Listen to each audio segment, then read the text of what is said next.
The flashing red and blue lights painted my front porch like a crime scene. Two police cruisers blocked my driveway, while my so-called HOA president, Ruby Howard, stood in the middle of it all, waving her arms like she was directing a Broadway show. "Officer, that's him. He threatened me," she shouted, pointing straight at me as if I were some kind of fugitive. I stood there in my worn flannel shirt, a wrench still in my hand from fixing my mailbox, wondering how a quiet Saturday morning had turned into this circus. All I'd done was tell her not to park her shiny silver SUV on my private driveway. But in Ruby's world, the rules don't apply to Ruby. So now, at 65 years old, I was facing two cops, a hysterical HOA president, and a very real chance of being arrested on my own property. Before I tell you how it all went down, comment below where you're watching from and what time it is, and make sure you're subscribed. Trust me, you're not going to want to miss how this HOA story ends. Before Ruby Howard ever showed up, life in Maple Grove Estates was, well, quiet, predictable, peaceful in that boring, comforting kind of way you don't realize you love until someone takes it away. I'd been living there for 25 years, long enough to watch the trees I planted turn into real shade, and the kids on the block grow into adults who still waved at me when they visited their parents. I retired from engineering at 60, fixed up the house myself, and thought I'd spend the rest of my years tinkering in my garage, tending to my rose bushes, and enjoying the view from my porch swing with a cup of black coffee. The neighborhood wasn't fancy, but it had heart. We had potluck dinners every spring, a 4th of July barbecue down by the park, and everyone pretty much knew to leave each other alone. The HOA back then was more of a formality, a dusty committee that sent out newsletters about lawn care tips, and once a year reminded folks not to set off fireworks too close to the pond. Nobody ever got fined. Nobody cared who parked where, as long as it wasn't in front of a fire hydrant. My house sat at the end of a cul-de-sac, a few hundred feet off the main road. My driveway wasn't like the others. It was long, curving, lined with old oak trees I'd planted with my late wife, Mary. We'd bought the house with an easement deed, meaning that driveway was mine fully and legally. Not a shared access, not a common lot. Private property. I'd even put up a neat wooden sign, "Private Drive." No parking, not because I was a grump, but because I valued peace and order. For 2 decades, nobody ever questioned it. My neighbors Mark, the retired firefighter, Linda, who ran the neighborhood book club, and Tom, a quiet mechanic, knew it was my space. Mark once joked, "Ethan, your driveway's so long it could be its own zip code." We laughed. It was just part of the rhythm of life there. Then, one summer afternoon, a moving truck rolled up to the big brick house across the street. Out stepped Ruby Howard, high heels clicking on the pavement, sunglasses the size of saucers, and an expression that said the world revolves around me. I remember waving. She didn't wave back. Instead, she surveyed the cul-de-sac like a general inspecting enemy territory. Within a week, she'd introduced herself to every neighbor, though introduced might not be the right word. She announced her arrival. "I'm Ruby Howard. I'm a realtor, I work in property management, and I'll be running for the HOA board this fall." Most of us smiled, politely said, "Nice to meet you," and went back to mowing our lawns. But Ruby didn't like being ignored. The first real sign of trouble came a few weeks later. One morning, I found a bright orange flyer taped to my mailbox. "Notice HO will be reviewing landscaping compliance standards to ensure visual uniformity. Homeowners may be asked to adjust fencing or plantings to match community guidelines." At the bottom, in big, bold letters, signed Acting President Ruby Howard. I almost spat out my coffee. Acting President, I hadn't even realized there'd been an election. Turns out, the old president, Mr. Green, had moved to Florida, and Ruby had volunteered to fill the position until the next vote. Nobody objected because, honestly, nobody cared enough to. But Ruby cared. Oh, she cared too much. Within weeks, she'd sent 3 more notices, one about trash can placement, one about unauthorized lawn ornaments, Tom's gnome army, and another about the height inconsistency of Linda's picket fence. It didn't stop there. She started organizing what she called HOA beautification patrols, groups of residents walking around the block taking pictures of violations. The woman turned a friendly neighborhood into a surveillance zone. I kept my head down. My property was clean, my fence within code, my grass neatly trimmed. What could she possibly find wrong with me? Well, Ruby didn't need a reason. She just needed a target. It started innocently enough. She came by one day while I was washing my truck. "Morning, Mr. Kelly," she said with that syrupy smile that doesn't reach the eyes. "You know, your driveway gives such a private impression. We're trying to make Maple Grove more welcoming to guests. Have you ever thought of removing that private drive sign?" I looked up from my hose. "No, Ruby, I haven't. That sign's been there since '98. Keeps delivery vans from blocking my garage. Her lips tightened. Well, it just looks exclusionary. We're a community after all, I shrugged. Community or not, that patch of concrete's on my deed. Folks are welcome to wave when they drive by. They just can't park on it. She forced a laugh the kind people make when they're planning revenge. A few days later, I caught her Lexus parked halfway up my driveway, engine running, door open, while she chatted on her phone. I walked out calmly and tapped on her window. Hey, Ruby, you're blocking my garage. She lowered her sunglasses, gave me that smug little smile. Oh, relax, Ethan. It's just for a second.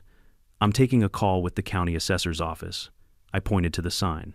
Second or not, Ruby, this isn't HOA property. She muttered something under her breath and sped off gravel, spitting behind her tires. That's when I realized this wasn't about convenience, it was about control. Ruby didn't like that she couldn't tell me what to do. My private drive sign might as well have been a challenge to her authority. Over the next few weeks, she doubled down. I started getting violation letters in the mail, accusing me of non-compliance with community uniformity standards. Apparently my mailbox post was non-approved wood stain, and my fence too rustic. Every time I walked outside, I felt her eyes watching from across the street. Her curtains would twitch, her phone camera would flash. Linda joked, she's got more pictures of your yard than her own. I laughed, but truthfully it was starting to get to me. Then came the final straw. Ruby pushed through a new temporary parking policy at the next HOA meeting, claiming residents could temporarily park in any open driveway within the community during events or overflow periods. I raised my hand. You can't just give people permission to park on private property. That's not how it works. Ruby smiled sweetly. Oh, Ethan, everyone here is part of Maple Grove. Don't you think it's a little selfish to hoard space? The room went quiet. Some folks avoided eye contact. Others just shifted uncomfortably in their seats. Nobody wanted to challenge her. I did. You call it hoarding, I call it ownership. Her smile vanished. We'll see about that. From that day forward, I knew Ruby was going to test me, and I was right. Because a few Saturdays later, I woke up to find 3 SUVs parked across my driveway, blocking my truck, my garage, and even my mailbox. And one of them, of course, was Ruby's. That was the day everything changed. When I stepped outside that morning and saw those SUVs blocking my driveway, I thought for a second I might still be dreaming. 3 gleaming vehicles, 2 silver, 1 black, lined up like a barricade right across my concrete. Ruby's Lexus sat in the middle, perfectly centered, her license plate sparkling under the sun like a trophy. I stood there, barefoot, coffee mug in hand, the steam rising as my blood started to boil. Across the street, Ruby and 2 women I didn't recognize were laughing and chatting like they owned the whole cul-de-sac. They were holding clipboards, of course, and snapping photos of my house. I called out, Ruby, what's this? She turned, flashing that politician's smile. Morning, Ethan. We're just doing the HOA's spring inspection. Overflow parking's allowed today under the new community rule. I took a long breath. On my driveway, she tilted her head, all innocence. The HOA's policy allows temporary use of common areas, Ethan. This space is accessible from the street, so technically I cut her off. Technically, Ruby, that's my land. You can check the county assessor's map if you need a refresher. The women beside her giggled nervously. One of them whispered, He's serious, Ruby. Ruby waved her off. He's just being territorial. I set my mug down on the porch railing and started walking toward the cars. Move them. Now. Her smile faded. Excuse me, you heard me. Move them or I'll have them towed. That got her attention. She took a step forward, squaring her shoulders like she was ready to go to war. You wouldn't dare. That would be a violation of community cooperation standards. I almost laughed. You made that term up, didn't you? Ruby's eyes narrowed behind her sunglasses. The HOA has jurisdiction here, Ethan. You can't just decide who parks where. Funny, I said, pulling my phone from my pocket because the county says otherwise. I opened a saved PDF, the property deed I'd kept handy ever since Ruby started her nonsense. Lot 22B, full easement from Maple Grove Lane to the west-facing garage, recorded in 1998. Private property. Ruby's jaw tightened. You can't show me legal documents on your phone and expect me to. I can, and I just did. That was when she lost it. She stomped toward me in her heels, her face flushed red. You are harassing me, Ethan Kelly. You are making this neighborhood hostile. Hostile, I asked, spreading my arms. You're the one trespassing. The women with her stepped back, whispering something about maybe we should go, but Ruby wasn't backing down. Oh, don't you worry, she said, snatching her phone from her purse. I'm calling the board, and if you touch those cars, I'll call the cops. Call whoever you want, I said, turning toward my garage. I'll be waiting. I walked back inside, shaking my head, but I could feel my pulse pounding in my temples. I wasn't angry, at least not yet, but I could sense something ugly brewing. Ruby didn't just want to win an argument. She wanted to prove she could control me. I spent the next hour fixing a leaky pipe under the kitchen sink, pretending I couldn't hear her outside. But every few minutes I caught snippets through the window. He's so aggressive. I'm the president. I have authority. Yes, I'm documenting everything. By noon I had enough. I called the Maple County Sheriff's Office, not the HOA line, not the city parking enforcement, but real law enforcement. I explained the situation calmly. Trespassers on private property, multiple warnings given. The dispatcher promised to send someone out. When I stepped outside again, Ruby was now filming herself in front of my truck, narrating like she was on a reality show. "This is what harassment looks like," she said dramatically, phone camera pointed right at me. A man trying to intimidate a woman for simply doing her duty for the community. I blinked. "Ruby, you're parked on my land." She ignored me, still talking to her camera. "If anything happens to me, you'll know who's responsible." "Lady," I muttered, "you're 2 feet from my mailbox, not a war zone." That's when I noticed Mark, my firefighter neighbor, walking up the street holding a rake. He stopped at the edge of my lawn and gave me a look that said, "You okay?" I nodded slightly. He called out, "Morning, Ruby." "Didn't realize we had valet parking now." Ruby's voice turned sharp. "This doesn't concern you, Mark." "Oh, it does," he said. "That driveway's private. Been that way since my kids were in middle school." Ruby sneered. "Stay out of it." Mark chuckled and turned to me. "Want me to get my tow buddy on the line?" That was enough to make Ruby panic. "Don't you dare," she snapped. "Touch my car and I'll have both of you arrested." "Good luck with that," Mark said, walking away. By the time the sheriff's deputy arrived, Ruby was pacing in front of her car, muttering into her phone about legal precedents. The deputy, a tall man with mirrored sunglasses, Officer Daniels, according to his badge, walked up calm but firm. "Afternoon, folks. Got a call about a parking dispute." Ruby jumped in before I could speak. "Yes, thank you, officer. This man is threatening me and my friends for using a public driveway. He's screaming at us, trying to block us in." I raised a hand. "None of that's true, officer. I asked them to move their cars from my private property." Daniels looked between us. "Private property, huh? You got proof?" I pulled the folder I'd printed weeks ago, paper copies of my deed, the plat map, and even the HOA's own bylaws, showing that individual lots were exempt from common parking policies. Daniel studied them for a moment, then gave me a slow nod. "Looks pretty clear to me, ma'am. This driveway's his." Ruby's mouth opened and closed like a fish out of water. "That can't be right." "The HOA. The HOA doesn't override county property lines," Daniel said flatly. "If you're parked here without permission, you're trespassing." Ruby's face twisted into something almost comical, a mix of disbelief and fury. "I'll file a complaint. You'll hear from my lawyer." Daniels sighed. "Ma'am, you can file whatever you want, but you're moving those cars right now." Ruby stomped to her, Lexus muttering obscenities. Her 2 friends hurried into their SUVs and reversed out, gravel crunching beneath their tires. Ruby lingered just long enough to glare at me through her window. "This isn't over," she hissed. I smiled, calm as ever. "Didn't think it was." When they were gone, Daniels chuckled. "You'd be surprised how many of these HOA folks think they run the world." "Oh, I'm not surprised," I said, shaking his hand. "Thanks for coming out." As he drove off, I exhaled for what felt like the first time all morning. My driveway was clear again, the sun hitting the pavement just right, and for a fleeting moment I thought maybe Ruby would finally back off. But Ruby Howard wasn't the backing off type.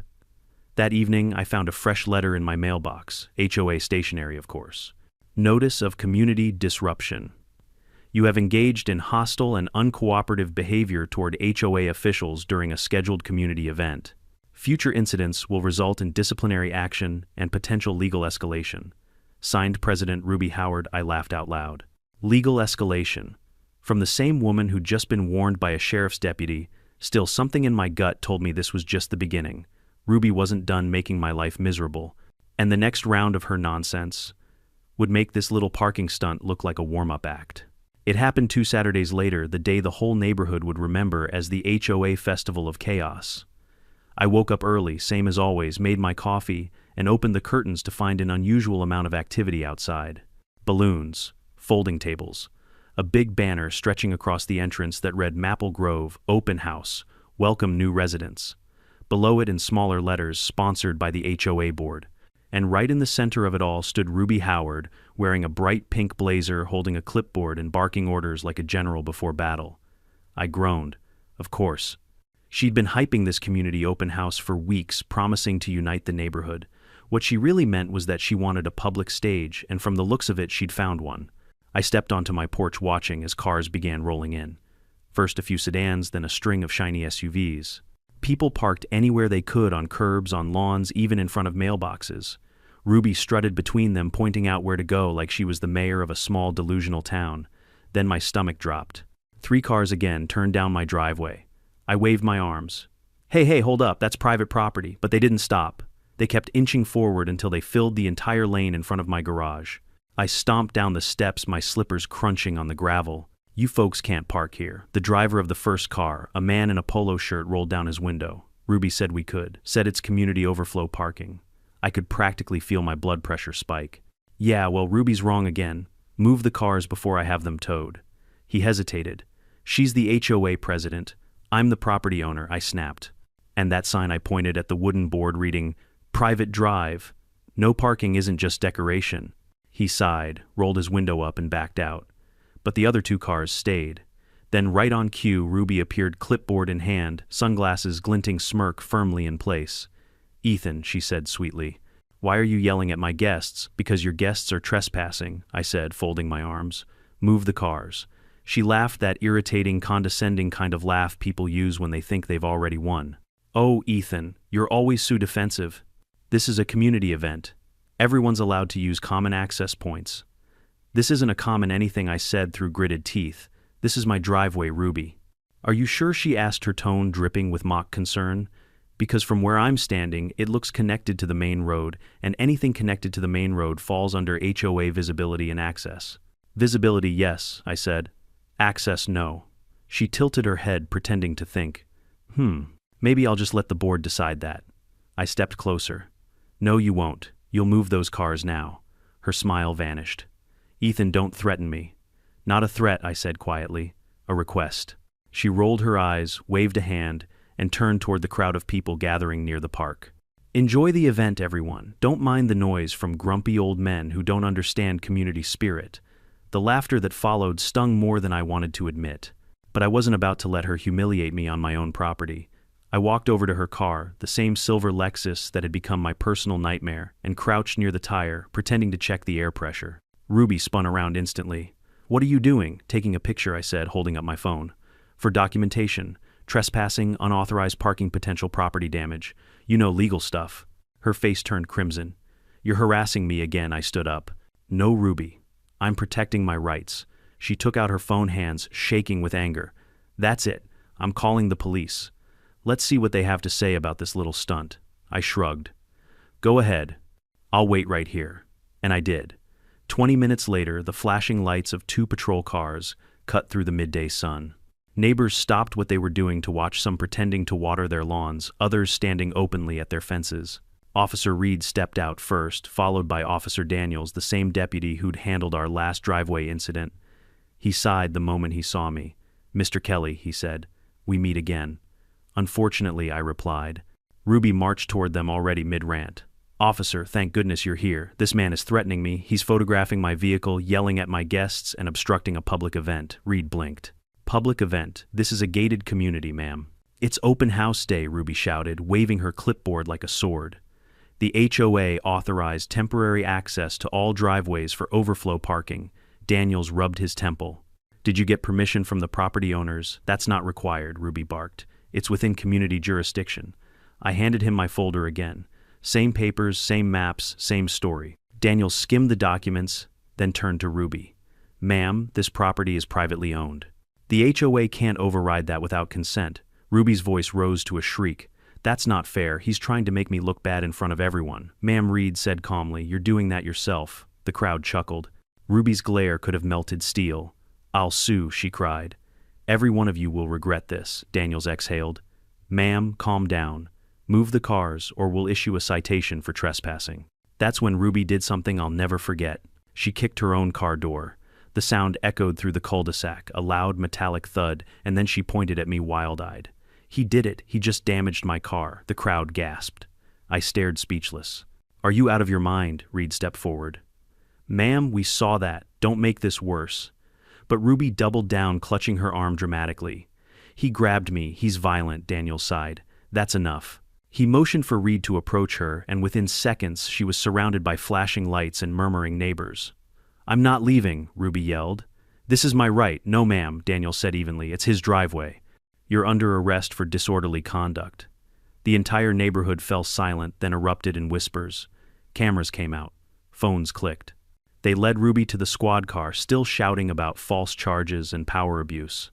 Her pink blazer gleamed in the sunlight as she was gently but firmly guided into the back seat. As the police drove off, I just stood there, coffee gone cold in my hand, wondering if I'd actually just seen what I thought I had. Linda came over from across the street, shaking her head. Ethan, I swear our HOA meetings are going to make national news one day. Wouldn't surprise me, I said. You think she'll calm down after this? Linda smiled faintly. You've met Ruby, right? I chuckled. Fair point. By that evening, half the neighborhood had seen the video. Someone had uploaded it to the local community Facebook page with the caption, HOA president arrested for trespassing on resident's driveway. Within hours, it had over 300 comments. I thought maybe, just maybe, that would be the end of it. But Ruby wasn't the kind of person to accept defeat quietly. She was about to drag me and the entire HOA into a full-blown legal war. And this time, she'd make sure the whole town knew about it. If you've never watched a grown woman in a pink blazer being handcuffed for trespassing on a suburban driveway, let me tell you it's a sight that sticks with you. But if you think that was the end of it, you clearly haven't met Ruby Howard. The day after her arrest, my phone buzzed nonstop. Unknown numbers, blocked calls, and even a few concerned citizen voicemails. I ignored them all. Then around noon, my attorney, Sarah Whitman, called. Ethan, she said, her voice half amused, half exasperated, you've become famous. Please tell me it's not on TikTok. Worse, she said. Local news. Channel 8 ran a short segment this morning. HOA president detained after dispute with retired engineer. Guess whose picture they used? Oh, you're kidding. Nope. And get this. Ruby's lawyer, some guy named James Bolton, just filed a harassment complaint. Claims you threatened, intimidated, and physically obstructed her during a community event. I nearly dropped my coffee. Physically obstructed. The only thing I obstructed was her car door with her own foot. Sarah chuckled. I know, Ethan. Don't worry. I've already drafted our response. But she's not letting this go. Of course she wasn't. Ruby wasn't fighting for justice. She was fighting for control. Losing face in front of her neighbors was a wound she couldn't tolerate. By evening, HOA gossip spread faster than wildfire. I caught snippets of conversation whenever I stepped outside. Did you hear Ruby spent the night in holding? She said the cops were sexist. I heard Ethan suing the board. I wasn't suing anyone yet, but Ruby was making sure everyone thought I was the villain. That night she returned home. I watched from my porch as a black sedan dropped her off. She stepped out in flats, this time sunglasses on, even though it was dark. She didn't look at me, didn't look at anyone. She just marched up her driveway, chin-high humiliation radiating off her like heat from asphalt. For a few days, the neighborhood held its breath. No flyers, no emails, no HOA patrols, just silence. I almost started to hope she'd learned her lesson. Then on Friday morning, a certified letter arrived in my mailbox, HOA Legal Department, Bolton and Associates. Subject notice of intent to sue. The Maple Grove Estates Homeowners Association hereby demands that Mr. Ethan Kelly cease and desist from all hostile actions against HOA officers. Mr. Kelly's aggressive conduct has created an unsafe environment for community members. The association seeks immediate removal of signage and fencing deemed unwelcoming and reserves the right to pursue civil damages for defamation and obstruction. Signed, James Bolton, Esquire. I laughed out loud. Defamation and obstruction. Ruby was really stretching her imagination this time. But as funny as it sounded, it wasn't harmless. A lawsuit, no matter how ridiculous, costs time and money, and Ruby knew that. I called Sarah again. She picked up instantly. Got their letter, she asked. Oh, I got it. Framed it, actually. Gonna hang it next to my no trespassing sign. She laughed softly. Ethan, listen. Don't engage with Ruby directly. No calls, no confrontations. We'll respond formally and let the paperwork speak. That's fine, I said. But if she steps on my property again, I'm calling Daniels, not you. Understood, Sarah said. Though honestly, I'd pay to see her face if you did. For a week, things were quiet again, too quiet. Ruby didn't leave her house much. When she did, she avoided eye contact, always on her phone, whispering. But she wasn't done scheming. People like Ruby don't retreat, they regroup. The next HOA board meeting confirmed it. It was held at the community center, a little beige building near the pond. Usually maybe a dozen residents showed up. That night there were over 50. The air buzzed with tension. Ruby sat at the front table beside her lawyer Bolton, flipping through a thick binder. I sat in the back with Mark and Linda, trying to look like I didn't want to strangle someone. Ruby cleared her throat into the microphone. "Good evening, everyone. I'm here to address the recent misinformation circulating about our association and its leadership." "Misinformation," Mark muttered under his breath. "She means facts," Ruby continued. "Certain individuals have attempted to tarnish the HOA's reputation through false claims and public outbursts. These actions do not reflect the values of Maple Grove." I raised my hand. "You mean the video where you got arrested for trespassing?" Gasps rippled through the room. Ruby's smile tightened. "Mr. Kelly, please don't interrupt. You've done enough damage." "Damage," I said loudly. "You mean protecting my own property from your so-called community access policy?" Bolton jumped in. "My client was exercising her duties as HOA president. You escalated the confrontation." I stood. By asking trespassers to move their cars, Ruby slammed her clipboard on the table. "You're harassing me again." Daniels, who had come to observe the meeting, apparently the sheriff's office didn't trust this circus, spoke up from the corner. "Ma'am, sit down. Everyone calm down." But Ruby wasn't calming down. "This man has undermined my authority from day one. He's inciting neighbors, spreading lies, and filming me without consent." Linda spoke up from 2 rows ahead. "That's not true. We all saw what happened. You parked on his driveway. You called the cops." The crowd murmured in agreement. Ruby's face flushed. Bolton whispered something to her, but she waved him off. "This meeting is over. I won't be publicly humiliated by," and then poetic justice struck. From the back of the room, someone projected a video onto the wall. The video. Ruby screaming at the police, kicking her own car door, then being led away in handcuffs. Silence. Then laughter. A wave of it rolling through the crowd like a breeze after a storm. Ruby spun around, horrified. "Turn that off." "That's illegal recording," Mark grinned. "It's from Facebook, sweetheart. Public domain now." Her lawyer's face turned pale. "Miss Howard, perhaps we should," but Ruby was already storming out, red-faced and muttering. The door slammed behind her so hard it rattled the ceiling tiles. Daniel smirked. "Well, that went smoother than last time." By the end of the meeting, the board voted 5-1 to suspend Ruby pending review of her conduct. Bolton packed his papers in silence. Outside, under the soft glow of the streetlights, I felt a rare thing: peace. The night air was cool, the crickets were singing, and for the first time in months, the cul-de-sac didn't feel like a battlefield. Mark clapped me on the shoulder. "Guess you won this round, old man." I smiled. "Not sure it's a win if I had to hire a lawyer to keep people off my own driveway." He laughed. "Fair point. But still, you handled it better than I would've." "Maybe so." But as I looked across the street at Ruby's darkened house, I couldn't shake the feeling that it wasn't over. Because Ruby Howard didn't lose, she plotted. And a woman like that, she'd rather burn down the whole neighborhood than admit defeat. For a few blessed days after that explosive HOA meeting, Maple Grove Estates felt almost normal again. Kids rode their bikes down the street, sprinklers hissed in the distance, and the world seemed to exhale. I started to believe Ruby might finally accept defeat, lick her wounds, and fade into obscurity. I should have known better, because if there's one thing Ruby Howard hated more than being wrong, it was being ignored. It began with Whisper's anonymous posts on the neighborhood Facebook group. Someone calling themselves Community Truth Teller accused me of harassing female HOA members and filming neighbors without consent. Another claimed I had illegal modifications on my property that violated environmental codes. I didn't have to guess who was behind it. The phrasing, the drama, it screamed Ruby. When I mentioned it to Linda, she rolled her eyes. "She's trying to poison the well, Ethan. Don't take the bait." "Not taking it," I said. "But I'll sure as hell document it." I took screenshots of everything, every rumor, every accusation, because I knew where this was heading. Sure enough, 2 weeks later, I received a thick envelope in the mail from Bolton and Associates Ruby's lawyer.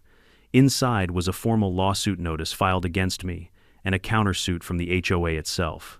The list of claims was almost impressive in its absurdity: defamation of character for circulating defamatory recordings, harassment for verbal intimidation, and invasion of privacy, property interference for unauthorized signage negatively affecting community value.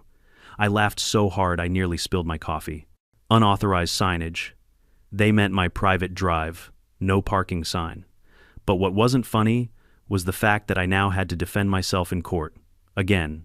I called Sarah Whitman, my attorney. She met me at the local diner where I spread the stack of paperwork across the table between us. She skimmed through it, brow furrowing. They're really throwing spaghetti at the wall here. Yeah, I said, and hoping the judge is allergic to common sense. She grinned. Don't worry, we'll file a counterclaim. Trespassing, false accusations, and harassment, and maybe tack on damages for the stress she's caused you. I leaned back in my booth seat. You think that'll stop her? Sarah sipped her coffee. Ethan, I've dealt with people like Ruby before. They build their identity around power. When you take that away, they crumble. I wanted to believe her. But Ruby didn't seem like the crumbling type. She seemed more like the detonate everything and take you with her type. Still, I followed Sarah's advice. I stayed calm, kept records, and refused to engage. Even when Ruby started walking her dog past my house every morning, slowly, deliberately staring at my camera as if daring me to say something I didn't bite. She even started accidentally leaving HOA newsletters in my mailbox, full of passive-aggressive language about cooperation, civility, and respecting leadership. It was almost funny how transparent it was. Almost. But the real fireworks began when the case hit the courtroom. The county courthouse was small old wood paneling, flickering lights, and a single ceiling fan that made more noise than wind. The kind of place where everyone knows everyone else's business. When the bailiff called Howard versus Kelly, Ruby strutted in like she was attending a red carpet event. She'd traded her pink blazer for a sleek navy suit and pearl earrings, the picture of dignified leadership. Her lawyer, James Bolton, trailed behind carrying a briefcase stuffed to the brim. Sarah and I sat at the defendant's table. She whispered, "Relax. Judges love deeds and video evidence." The Honorable David Miller, a stern but fair man in his 60s, entered. "Let's make this quick," he said. "I've got 6 HOA disputes today, and I'd like to get home before dinner." That earned a few chuckles. Bolton began his opening statement, a long theatrical speech about toxic masculinity in suburban power structures and the importance of community governance. I think he used the phrase collective harmony 6 times. Then he gestured dramatically toward Ruby. "My client has suffered humiliation, stress, and reputational damage due to the defendant's ongoing campaign of hostility." Ruby sniffled on cue, producing a tissue. Sarah stood calm and composed. "Your Honor, my client's only campaign was defending his private property from repeated trespassing by the plaintiff. We have clear legal documents proving ownership and multiple video recordings showing the plaintiff ignoring posted warnings and law enforcement directives." Judge Miller nodded. "You have the footage." Sarah handed him a flash drive. The court clerk loaded it up. And then for the second time, Ruby's meltdown played on a big screen, her screaming at the officers, kicking her Lexus, and accusing me of assault. The audio echoed across the courtroom. Ruby turned bright red. Bolton rubbed his temples. The judge paused the video halfway through, sighing. "Miss Howard," he said dryly, "is there any part of this where you don't appear to be breaking the law?" Ruby stammered. That's out of context, I'm sure," he interrupted. "But the context doesn't seem to help you." Laughter rippled through the gallery. Sarah finished her argument with precision. "Your Honor, this case is not about HOA policy. It's about boundaries, both literal and personal. My client respected his. The plaintiff did not." When the judge finally spoke, his words were music to my ears. "The court finds the plaintiff's claims to be without merit. Furthermore, given the evidence of trespassing and defamation, I'm ordering the plaintiff, Miss Howard, to pay the defendant's legal fees and damages for property interference." Ruby gasped. Bolton tried to object, but the judge silenced him with a raised hand. "Ma'am, I suggest you spend less time managing your neighbors' lives and more time managing your own." Gavel. Bang. Case closed. I exhaled for what felt like the first time in weeks. Sarah patted my arm. "Told you." Ruby stormed out of the courtroom without a word, her heels clacking like gunshots on the tile floor. Outside, Mark was waiting near the steps. He grinned when he saw me. "Heard the good news? You gonna frame that ruling next to your sign, maybe?" I said. "Or tattoo it on my mailbox?" We laughed, but inside I felt something deeper than victory relief. Months of tension, accusations, and hostility were finally over, or so I thought. 2 days later, I got another knock on the door. This time, it wasn't a cop. It was 2 members of the HOA board, a couple I barely knew, Richard and Paige Thompson, looking sheepish. "Ethan," Richard said, shifting awkwardly, "we, wanted to apologize. For everything. Ruby, she told us some things that weren't true. We didn't know the whole story." I nodded. "I appreciate that." Paige smiled nervously. "We're holding an emergency board vote next week. To remove Ruby permanently and elect a new president, We'd actually like you to consider serving as an advisor, just to help straighten things out. I nearly spit out my coffee. You want me to advise the HOA? After all this, Richard shrugged. You know the rules better than anyone now. I laughed. Let me think about it. I'm not sure my blood pressure can handle another HOA war. They chuckled, thanked me, and left. As I watched them walk away, I finally felt the tension in my chest start to fade. The war with Ruby had cost me time, money, and peace, but it had also earned me something else: respect. And for a man like me, that meant more than any court ruling. The news of Ruby's defeat spread through Maple Grove Estates faster than wildfire on a dry summer day. For the first time in months, the community Facebook page wasn't filled with complaints or HOA reminders. Instead, it was full of memes. One photo showed a cartoon of a pink blazer behind bars captioned, "Breaking news: local HOA president finally learns what private property means." I didn't post it, but I laughed harder than I had in years. Over the next week, people I barely knew stopped me while I was out walking my dog. "You really showed her, Mr. Kelly," they'd say. Or, "About time someone stood up to that woman." It felt strange, honestly. I never set out to be the neighborhood hero. I just wanted peace and quiet. But somehow I'd become the accidental symbol of resistance, the man who took down the tyrant in the pink blazer. Still, something in me couldn't rest easy. People like Ruby don't just vanish. They retreat, plot, and strike again when no one's watching. And sure enough, one afternoon, Sarah Whitman called. "Ethan," she said, "you're gonna love this. Or maybe you won't. Try me. Turns out your favorite HOA president has been busy." I got a call from the county records office this morning. They found multiple anonymous complaints filed by someone listing themselves as a concerned community member. Guess who I side? Ruby. Ding ding. She filed reports about illegal gray water runoff from your irrigation system, excessive lighting from your porch, and even a claim that you were operating an unlicensed business out of your garage. I laughed so hard, I nearly dropped the phone. "What kind of business? Retirement and sarcasm consulting," Sarah chuckled. "Probably. Anyway, the county inspector went by today. Everything checked out perfectly." "You're clean." "Of course I am," I said. "I built that irrigation myself. Just thought you'd like to know." Seems like she's still flailing.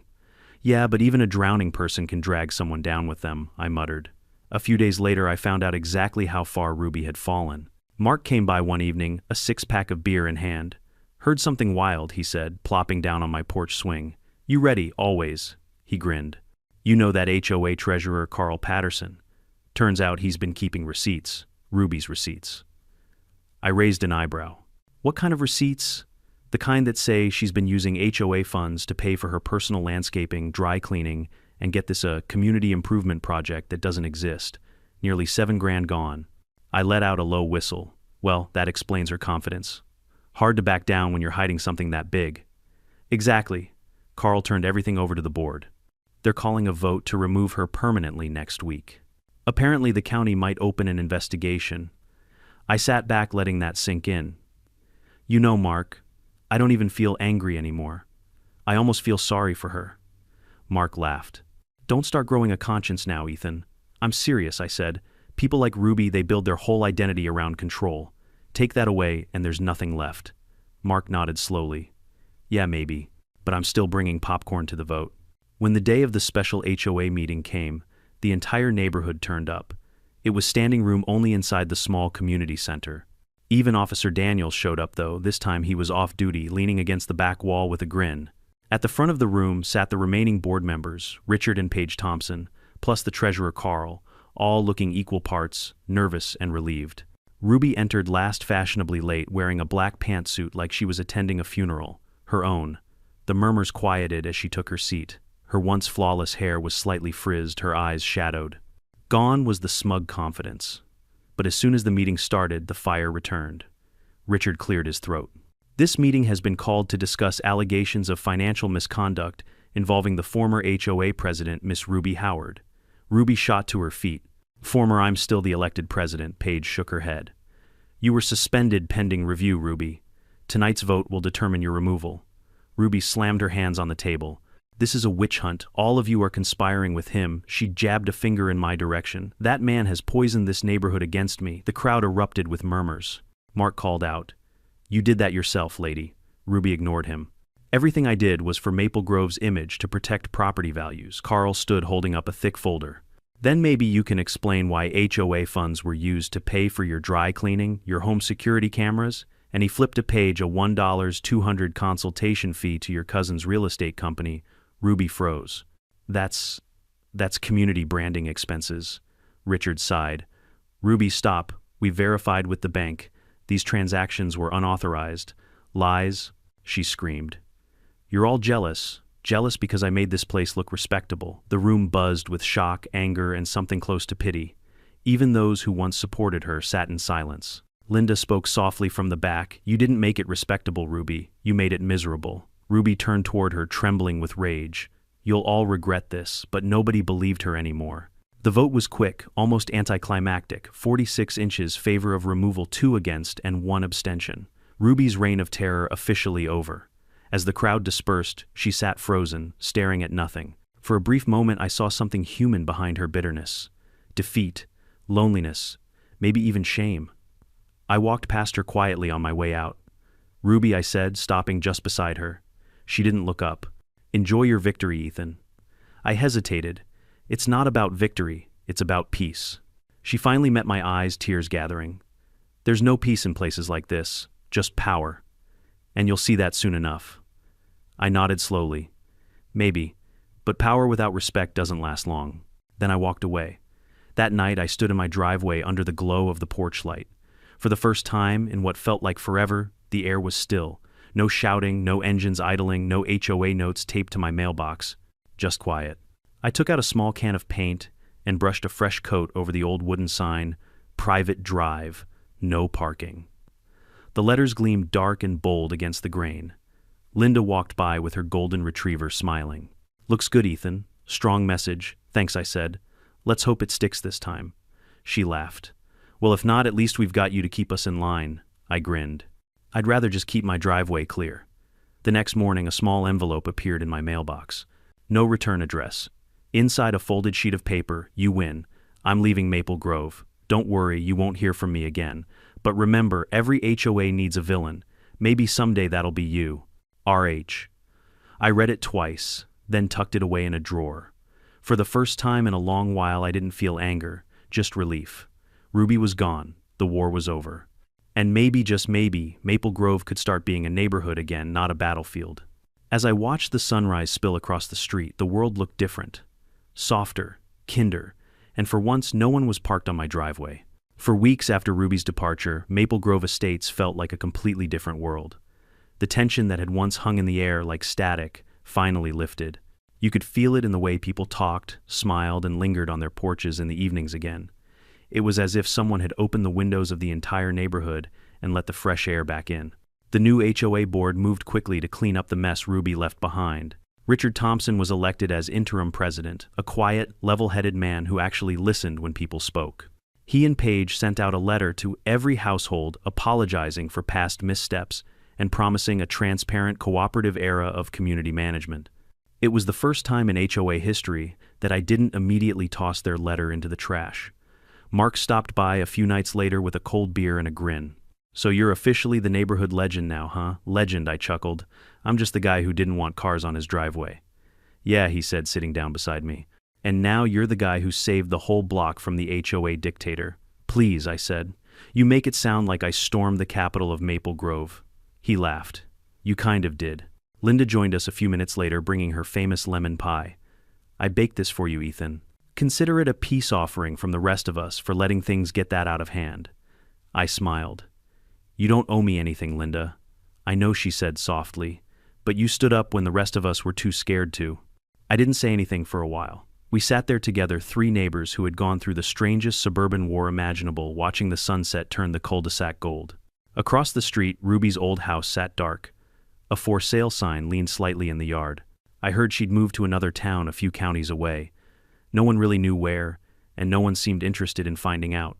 The last rumor said she was working part-time for a different HOA. Some lessons, it seemed, never stuck. Still, I couldn't bring myself to hate her anymore. Ruby was infuriating, manipulative, and dangerous with authority, but she was also a person who clearly needed control to feel relevant. Without it, she'd been lost. Somewhere between the lawsuits and the shouting matches, she'd stopped being a villain to me and started being a cautionary tale. A few mornings later, I got a letter from the new HOA board. It wasn't a fine or a complaint this time, just an invitation. Dear Mr. Kelly, the Maple Grove Board is creating a property rights advisory committee to help prevent future conflicts and educate residents about land ownership laws. Given your experience, we'd be honored if you'd consider joining us as a volunteer advisor. I laughed out loud when I read it. They wanted me, the man who'd been their biggest thorn, to help teach them about private property. When Mark heard, he nearly spit out his coffee. You gonna do it? I thought about it for a long moment. Then I smiled. Yeah, maybe I will. Someone's got to make sure this circus doesn't start up again, so I joined. Not officially on the board, but as what they called a resident consultant. Once a month, I'd sit in a meeting, answer questions, and occasionally remind people that not every patch of concrete belonged to the HOA. To my surprise, it wasn't miserable. Richard was fair. Paige was organized. Carl, the treasurer, had tightened up the finances. There was actual order now, not the kind that controls people, but the kind that keeps peace. One evening after a meeting, Paige stopped me in the parking lot. Ethan, she said, I have to tell you. You changed the way we look at things. You reminded us that rules are supposed to protect people, not punish them. That stuck with me. Later that night, I took my usual evening walk down the lane. The crickets were out, the air smelled of pine and cut grass, and the houses glowed warm in the dark. I passed Linda's house. She waved from her porch. Then Mark's, where his grandkids were roasting marshmallows in the yard. When I reached my own gate, I paused for a moment. The wooden sign still stood tall: private drive. No parking. I'd repainted it once more, not because I needed to, but because it had become a reminder not just of the fight I'd won, but of what it meant. That sign wasn't about keeping people out. It was about boundaries, the kind that make peace possible. You see, there's something funny about life in these HOA neighborhoods. They're supposed to make things better. Cleaner lawns, matching mailboxes, picture-perfect harmony. But sometimes in the pursuit of perfection, people forget the one rule that matters more than any bylaw: respect. Ruby forgot that. She thought control was the same thing as leadership. And for a while she fooled everyone, even herself. But you can't build a community by stepping on the people who live in it. I learned that the hard way, standing in the middle of my driveway while she screamed about jurisdiction and cooperation. It took police sirens and courtrooms to prove what should have been obvious all along. Ownership doesn't just mean having a deed. It means responsibility. And that's the part Ruby never understood. A few weeks later, the neighborhood threw a reunion barbecue. It was Richard's idea, a way to celebrate a new start. There was laughter, music, and even a few awkward jokes about parking rules. Someone made me a t-shirt that said "Driveway Defender." I didn't wear it, but I kept it. As the sun set that night, I sat at one of the picnic tables with Sarah, my lawyer-turned-friend. She raised her lemonade glass toward me. So, Mr. Kelly, was it worth it? I thought for a moment. Yeah, I said finally. It was. I didn't pick the fight, but I finished it the right way. She smiled. And you did it without losing your temper. That's rare. I grinned. Who says I didn't lose it? I just hid it behind paperwork. She laughed, and for the first time in a long while I felt completely at peace. As I walked home later, the night air was cool, the moon bright. My driveway gleamed under the light, empty, calm, and perfectly mine. I stopped halfway up, turned back toward the quiet street, and whispered to no one in particular, "Peace tastes better when you earn it." I meant it. And so if you ever find yourself in a neighborhood like mine where someone thinks their title gives them ownership over you, remember this: stand your ground, know your rights, and keep your calm. You don't have to shout to be heard. Sometimes the quiet truth of a signed deed speaks louder than 100 HOA meetings. Because in the end, fences and driveways don't divide people, egos do. And when you finally learn to protect your boundaries without losing your kindness, that's when you really own your peace. No matter where you live, there will always be a Ruby, someone who believes authority gives them power over others. But power without empathy turns any community into a battlefield. What this story taught me is, simple peace isn't free, it's defended. Whether it's your home, your dignity, or your rights, you have to stand up for it with patience, not rage, with truth, not pride. If you've ever had your own HOA nightmare, or a Karen who tried to boss you around, I want to hear your story. Drop it in the comments below. Let's see how many of us have fought the good fight for a little peace and sanity. And if you enjoyed this wild ride, make sure to like, share, and subscribe, because trust me, around here HOA drama never really ends. There's always another Ruby waiting to be taught a lesson.